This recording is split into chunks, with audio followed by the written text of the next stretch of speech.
وہ کہتا ہے مجھے معافی دو، میں رہا۔ ظلم ہے نا، ظلم زیادتی ہے کہ جو بیچارہ اتنے سوال مجرم سے نہیں ہوتے جتنے مدعی سے ہوتے۔ آپ یقین کریں اتنے سوالات ہوتے، سارے ثبوت اکٹھے کر کے قاضی صاحب کو بلایا، تنہائی میں لے جا کے محمود غزنوی نے کہا قاضی صاحب آپ سے غلطی ہو گئی، غریب آدمی تھا، وہ لٹ گیا ہے، اس نے تو بڑی مشکل سے کچھ ہیرے جمع کیے تھے اور اس کی کل کائنات تھی، تو آپ اس کا مال اسے دے دیں، بات ختم۔ قاضی صاحب کہنے لگے آپ مجھ پہ الزام لگا رہے ہیں، سوال ہی نہیں پیدا ہوتا۔ آپ میری داڑھی دیکھیں، آپ میرا اعزاز دیکھیں، دنیا جانتی ہے میں اس کا۔ قاضی صاحب انسان بھول ہی جاتا ہے، بندہ بھول جاتا ہے، غلطی ہوگی، مال نے کہا نہیں سب کہا میں تنہائی میں پوچھ رہا ہوں، میں اس وقت پوچھ رہا ہوں جب دوسرا موجود کوئی نہیں، آج توبہ کر لے، میں کچھ نہیں کہوں گا، تو میری زبان پہ اعتبار کر، تجھے پتا ہے میں جو کہتا ہوں اس پہ عمل بھی کرتا ہوں، باز آ جا۔ پر قاضی نے کہا نہیں میری غلطی کوئی نہیں۔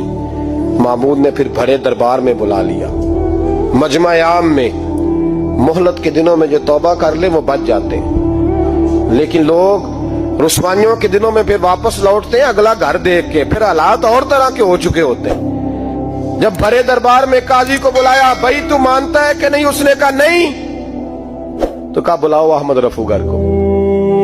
جب احمد رفو گر آیا تو بوڑھے قاضی کی ٹانگیں کانپنے لگی، جملے ٹوٹنے لگے، لفظ زمین پر گرنے لگے، بات صحیح نہیں ہوتی، زبان لڑکھڑانے لگی۔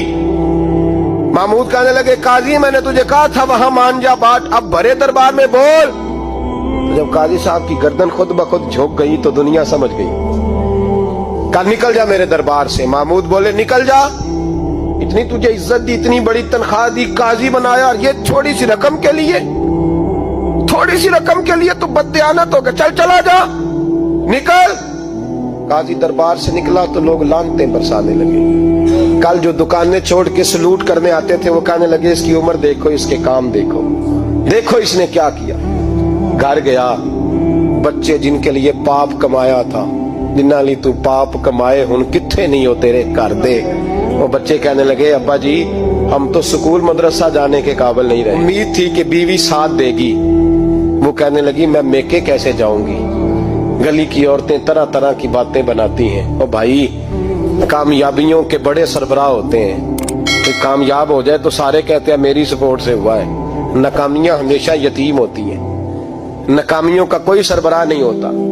جب تک تو قاضی تھا تو بڑے بات تھی، ہر بندہ کہتا تھا رشتہ دار ہے، رسوائی ہو گئی تو وہ تیری آنکھ ہو یا سنگ ملامت کی چبھن، کون پہنچا ہے میرے درد کی گہرائی تک، دور شہرت میں تو یاروں نے کیا یاد بہت، ساتھ آیا نہ کوئی کوچے رسوائی تک۔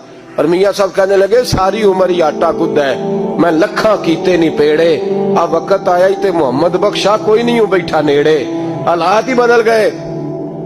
قاضی خاموشی سے اندر چلا گیا، اپنی رسوائی سمیٹ کے بستر پہ لیٹا، نہ روٹی کی بھوک لگی، نہ پانی کی پیاس لگی، نہ نیند آئی، ساری رات تڑپتا رہا۔ سویرے گھر والوں نے دروازہ کھولا تو روح پرواز کر گئی تھی، دنیا چھوڑ گیا۔ حضرت ابو نور علیہ رحمہ بولے، فرمانے لگے یاد رکھو کبھی بددیانتی نہ کرنا، کبھی، یہ تو محمود غزنوی کی عدالت تھی، قیامت میں رب کریم کی عدالت لگے گی۔ اور فرمایا وہاں تو گواہی دینے والا احمد رفو گر تھا، قیامت میں تو تمہارے اپنے ہاتھ پیر گواہیاں دیں گے، تمہارا اپنا وجود گواہی دے گا۔ اور فرمایا یہاں تو لعنتیں دنیا دار برساتے تھے، وہاں فرشتے ہوں گے۔ اور قاضی کو تو موت آ گئی تھی، قیامت میں تو دوبارہ موت بھی کوئی نہیں آئے گی، وہاں تو رہنا ہے اور سہنا ہے۔